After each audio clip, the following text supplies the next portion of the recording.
Minority ఎటువైపు ఉన్నారంటారు? Minority ప్రస్తుతానికి తెలుగుదేశం వైపే ఉన్నారు.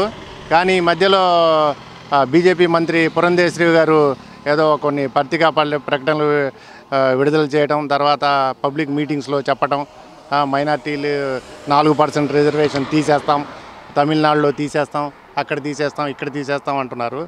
అది ముస్లింల మైనార్టీ వాళ్ళకి చాలా దెబ్బ సార్. అది అలా దీనిగా మాట్లాడకూడదు. మా మనోభావాలు దెబ్బతింటున్నాయి.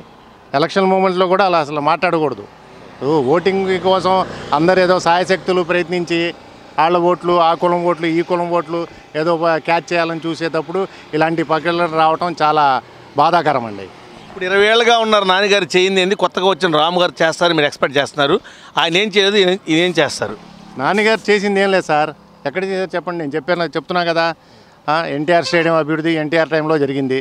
తర్వాత రోడ్లు వైట్ చేసి మెరుగురి రైట్లు వేసింది ఆయన. స్టేడియం కట్టాడు, ఫ్లైఓవర్ వేసాడు. ఆ రోజు నుంచి ఈ రోజు దాకా గుడివాడలో అభివృద్ధి ఎక్కడుంది? ఒక్క ఓవర్ బ్రిడ్జ్ వేయగలిగారా? ఇవాళ మొదలుపెట్టారు ఎలక్షన్ ముందు. అంతేగాని గుడివాడలో అభివృద్ధి ఎక్కడ చెప్పండి? లేచిన కానీ గుడివాడలో ఉండేవాళ్ళమే కదా మనం. మరి గుడివాడ అభివృద్ధి ఏమీ లేదు. 4 సార్లు నాన్నగారు ఎమ్మెల్యేగా చేసింది. టీడీపీలో ఉన్నప్పుడు కూడా ఆయన అభివృద్ధి చేయలేదు. ఆ తర్వాత వైఎస్ఆర్లో వచ్చిన తర్వాత కూడా అభివృద్ధి లేదు. గత ఈ 5 సంవత్సరాల నుంచి అసలు లేదండి, అసలు లేదు. మంత్రి గారు కూడా మంత్రి వచ్చిన తర్వాత కూడా ఆయన లేదు. మరి ఇంకేం చేద్దాం చెప్పండి? అభివృద్ధి లేని గుడివాడ 4 సార్లు గెలిపించుకున్నాం ఆయన్ని.